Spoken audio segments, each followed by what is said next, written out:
All right, let's jump right in. We live in a world that feels more connected than ever, right? But how did we actually get here? Well, this isn't just a story about the internet or giant container ships. No, this is the deep history of how our global world was made. And it's a story that's literally thousands of years in the making. So, just for a second, when I say that word globalization, what's the first thing that pops into your head?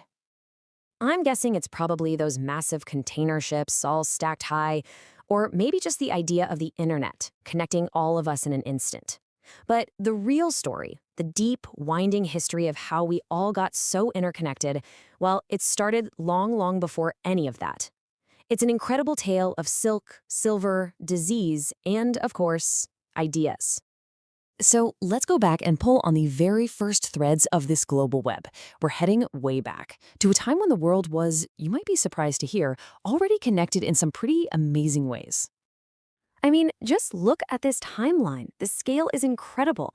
We're talking about active trade between the Indus Valley and West Asia as far back as 3000 BCE. For centuries, something as simple as a cowrie shell from the tiny Maldives Islands could be used as actual money in places as far-flung as China and East Africa.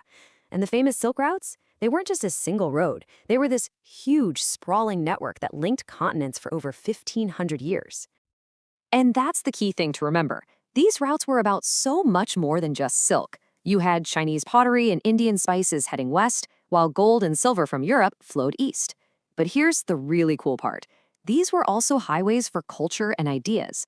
Buddhism spread out from India, and later on Christian missionaries and Muslim preachers traveled these exact same paths.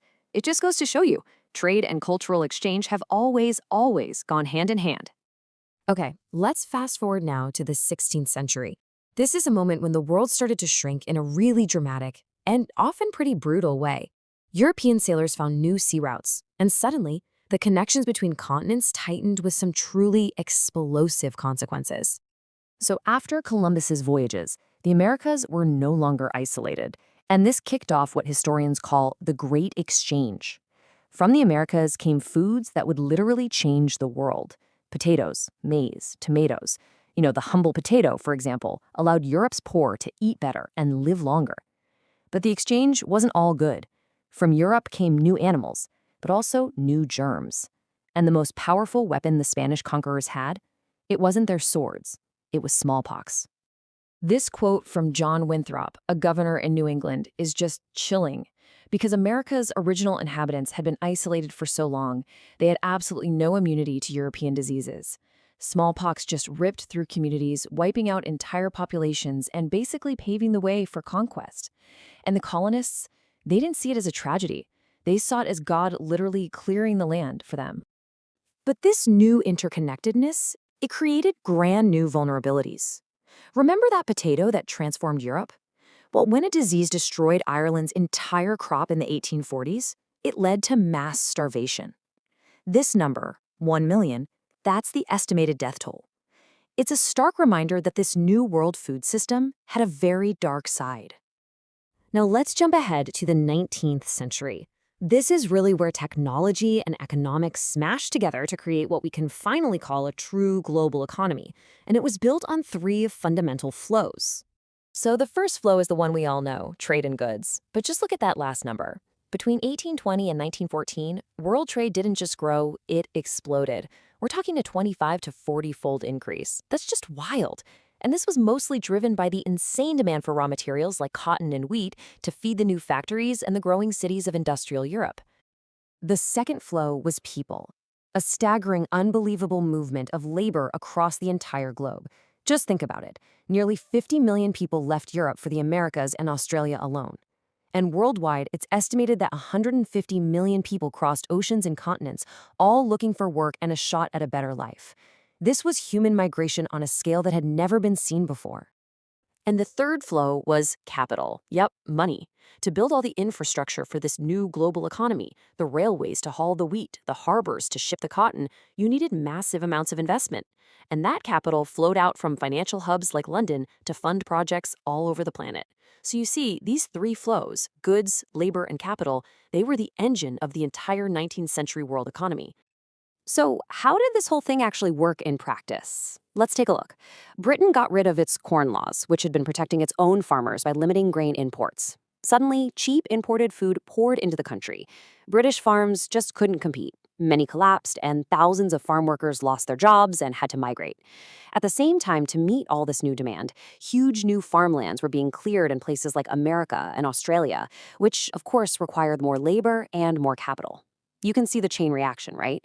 A single policy decision in London ended up completely reshaping farming on the other side of the world.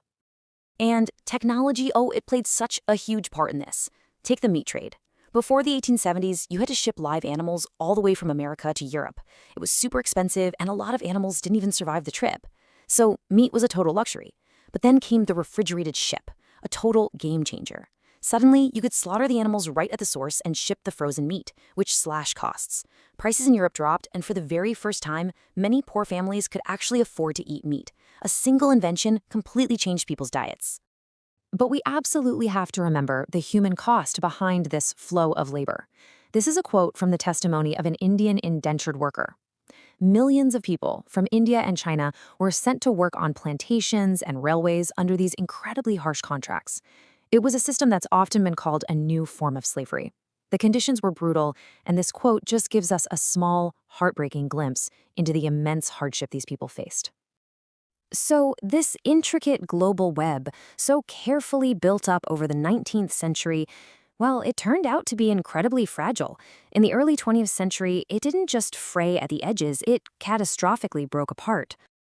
The First World War was the initial shock. It was a brutal, modern industrial war that just shattered those economic ties. The 1920s saw a shaky recovery, but the whole thing came crashing down in 1929 with the Great Depression. And this entire period of crisis was capped by the even greater devastation of the Second World War. For about 30 years, the world was actively tearing apart the very connections it had spent a century building. You know, the scale of the Great Depression is just hard to wrap your head around. In the US, over 4,000 banks failed. 110,000 companies went under. But this was not just an American crisis. Look at India. As a part of the British Empire, it exported agricultural goods, so it got hit hard. Its international trade was cut in half, and the price of wheat plummeted by 50%, which was just devastating for its farmers. This was truly a global collapse. So, after decades of war and depression, how in the world do you put everything back together again? From the ashes of World War II, the victors tried to design a brand new and hopefully more stable global system. This new blueprint was drafted at a famous conference in Bretton Woods, New Hampshire. Economists and politicians had learned two really hard lessons from the chaos. First, you can't have a modern industrial economy without mass consumption. And for that, you need people to have stable jobs. And second, you can't just leave it to the markets. Governments have to step in and play a role to keep things stable. So to manage all this, they created two powerful new institutions, the International Monetary Fund, or IMF, and the World Bank. Their whole purpose was to preserve economic stability and full employment. But as Europe and Japan started getting back on their feet, the world map itself was changing. Decolonization was creating dozens of new independent nations. And so the IMF and the World Bank, they pivoted. They shifted their focus to the enormous challenges of development in these former colonies all across Asia and Africa.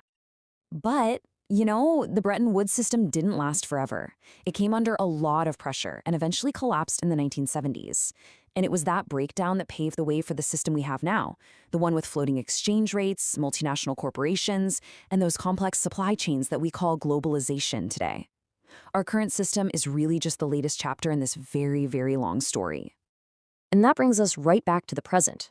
We've seen how this incredible global web was first woven through ancient trade, how it was stretched by conquest, mechanized in the 19th century, shattered by war, and then carefully rebuilt again. Each of those phases had its own logic, its own technologies, and its own winners and losers. So the really big question for us is, what forces are shaping the next